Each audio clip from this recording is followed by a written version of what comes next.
Good morning everyone. Nagsusurvey po kami para po sa aming daan dito po sa Barangay Mulubulo po. Nandito po yung representative from provincial. No? We are surveying po sa dalan po dahil po mayroon na po tayong budget dito para sa concreting po ng ating daan. Para po sa conveniente po na pag-transport ng ating mga produkto mula dito po sa bukid papunta po sa ibaba. So kaya po sinusurvey namin ang right of way para po makita po at mabudgetan. At actually may budget na po. Ayun yung pinakabagong project ng Coca-Cola Foundation. Iba naman to, yan naman to sa government project, no?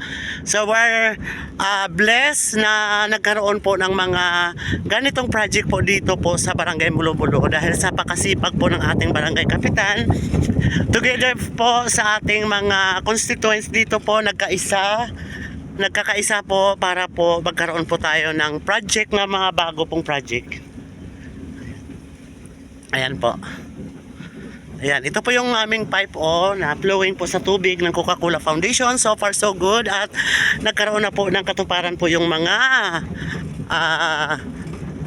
ninanais po ng mga constituents sa tubig. So ito namang daan na to dahil hindi pa po nakukoncrete. Ayan po. We're hoping this coming sunod na buwan po baka mag-umpisa na po ang bidding sa contractor dahil may budget na po is 21 million po ang budget po. Yan, napakaganda.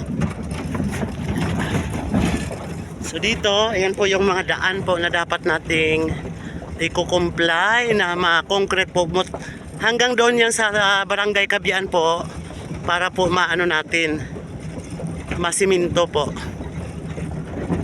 Ayan. So dito po sa aming lugar marami pong mga produkto. So kailangan po nating gandahan po ang daan para po sa pag-transport ng ating mga produkto. Hi! Na mas madali.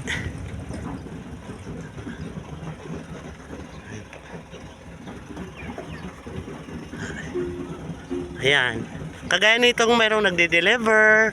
So mas mainam na maganda po ang ating daan. Nong, morning. Ayan po.